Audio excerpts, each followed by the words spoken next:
Argenta allows you to design e-commerce forms and sell tickets to your events online. The ticket sales interface combines flexibility with comprehensive functionality, enabling users to easily set up, promote, and manage their ticket sales all in one place. I'm Amy Gallagher, an Argenta Evangelist user, and in this video, I'll show you how to set up event ticket sales and manage those sales, including all the financials once the ticket sale is complete. Okay, let's jump right in here and take a look at an event where tickets are being sold.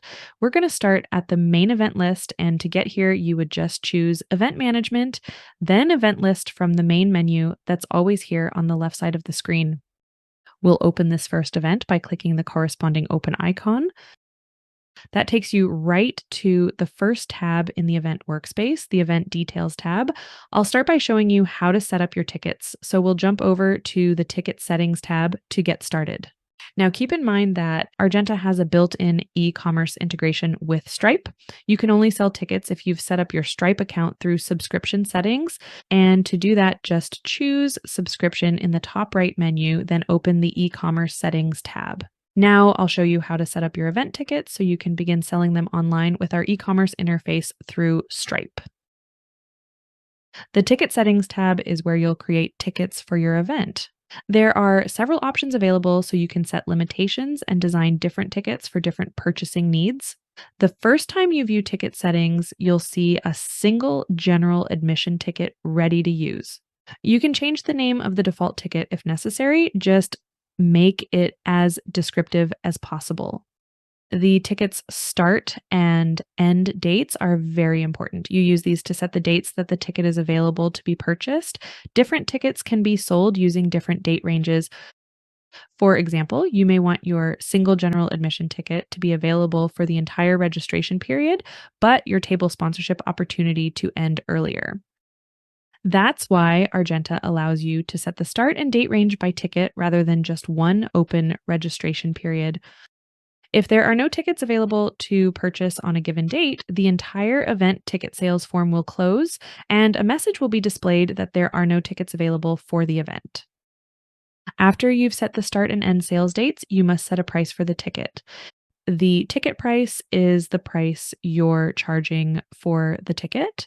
This price includes both the fair market value of what the ticket purchaser receives in exchange for their purchase and the tax-deductible portion of the ticket sale. So to be clear, this is what the ticket purchaser will be charged at the time of purchase. Next, you will designate how much of the ticket price is tax deductible. This is the ticket price minus the fair market value of what the purchaser receives for their purchase. As an example, let's say your event includes one drink and an appetizer. This is what your guests receive for attending the fundraiser. The fair market value or cost of the drink and the appetizer are not tax deductible for the purchaser. Let's say the cost of the drink and the appetizer is $10 per person. You would then subtract $10 for each individual on the ticket from the ticket price to get the tax deductible amount. That's what you would enter into this field. Later, when I take you through ticket sales, I'll show you the seamless way this gets calculated for you in Argenta. Just a note here, if you don't want to separate the fair market value and the tax deductible contribution, you don't have to. Just leave the tax deductible amount set at 0 for the ticket type. Obviously, we don't recommend doing it this way because nonprofit finance laws are pretty specific about this. But like everything in Argenta, they provide flexibility so you can make that determination for your own organization. Adding new tickets with different options is easy. Just click the Add a New Ticket Type button. A window will pop up where you can set up the parameter for each ticket type. You'll begin by typing the ticket type or title for your ticket. Remember to make this title descriptive. It's what your guests will see when selecting a ticket to purchase on the public form. The public ticket sales form allows users to set the quantity of each ticket they want to purchase. Selecting Check to Lock Quantity and Limit Choice to one ticket per registration removes the quantity field from the public form so the user can only purchase one of each ticket type. If you want to set a limit on how many of each ticket can be sold, you will select Check to limit the amount of tickets available for this ticket type. This will enable the max tickets available field. Enter the maximum number you want to sell in this field. Each ticket allows you to set the total number of individuals per ticket. For example, if you want your ticket plus t-shirt ticket to be available only for tickets with 2 or more guests on the same ticket, you would set the total number of individuals on this ticket to 2. For a new ticket, this is where you will set the ticket price and the start and end sales dates I described earlier. And finally, the description field is for information only. It's to describe the ticket type to you or your team. When you've finished, click the Add this ticket type button to close the window, and you'll see your new ticket in the list. Okay, now I'll show you how setting max tickets available works and how to designate availability between your tickets. If you've set maximum tickets available, then you must designate them evenly between ticket types. You do this by making sure the total number of designated ticket guests doesn't exceed the maximum number of guests allowed. You can use this field, total designated ticket guests, to help you. It displays the sum of all the ticket slots you've already divided between tickets. You'll see here that you can have a maximum number of 250 guests at your event. You already have 180 designated to 2 tickets. The single general admission ticket has 100 and the couples ticket has 80 because there are 2 individuals on each one. So 40 times 2 is 80 individual guests. And that's it. That's how you can divide the number of guests allotted for an event between the tickets that you create for the event. Now, if you have more than one ticket type that you'll be selling on your public form, you may want them to be listed on the form in a specific order. You can do this by using the field Display Order on Form. Items will display in ascending numerical order on your public form. So just change the numbers here and click the Save All Changes button.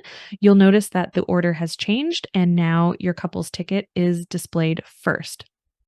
Okay, next, you may want to allow your guests to purchase tickets online, but defer payment until later, giving them the option to pay by check. You can do that by checking Allow ticket purchasers to skip payment and mail in a check. This will allow your guests to choose this option when they complete the form and bypass the e-commerce checkout. You'll know if tickets have been paid for by credit card or if the guest has chosen to mail in a check here on the Ticket Sales tab. If a payment still needs to be collected, the ticket sale will indicate that here. The ticket sales list displays each ticket sold with important information about the ticket. You can see the ticket number and the ticket type together here, the date the ticket was purchased, the constituent who purchased the ticket, the quantity of tickets purchased, the number of guests per ticket, and the individual ticket price. The total purchase is the price of one ticket times the quantity selected. If the guest chose a single general admission ticket for $50 each and set the quantity to 2, the total purchase would be $100. Right above the ticket list, you'll notice the total number of ticket sales, the total amount of those ticket sales, and the total number of guests from all the tickets. These totals are helpful during final planning for your event. If you need to add a ticket sale, you can do that easily by just clicking the Add New button. That will redirect you to the Add a Ticket Sale page. There are 3 required fields to complete here. First, use the lookup button in the Event Guest Purchaser field to select the constituent who is purchasing the ticket. In the Purchase Date field, select the date the ticket was sold and select the ticket type. Click the Add this ticket sale button, and that will redirect you to the workspace for your new ticket sale. After adding a new ticket sale, you'll land on the Ticket Financials tab. This is important because it's how you'll see the division of the total ticket sale into the 2 parts. The event ticket payment for the fair market value of what the ticket purchaser receives for attending your event, and the contribution or donation, which is tax deductible. This is the donation that's created when the ticket is purchased based on the settings you have for the tax deductible amount.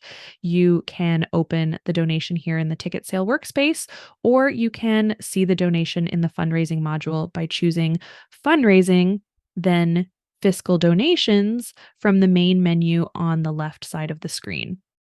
Just a note here, if you don't want to separate the fair market value and the tax deductible contribution, You don't have to. Just leave the tax deductible amount set at 0 for the ticket type. Now, one final thing here, you can add the ticket sale and or the donation to your general journal and your general financial system by checking the corresponding add to general journal checkbox. This works exactly the same way as it does throughout Argenta. That was a brief overview of how you can sell tickets to an event in Argenta and separate the fair market value for goods and services received from the tax deductible portion of the ticket sale. Keep in mind, the tax deductible portion is the amount of the ticket that your purchaser has contributed and in turn can deduct from their taxes. For more information on events, we've created a complete overview of the event management module, which you can find in our knowledge base at argentasoftware.com/KB.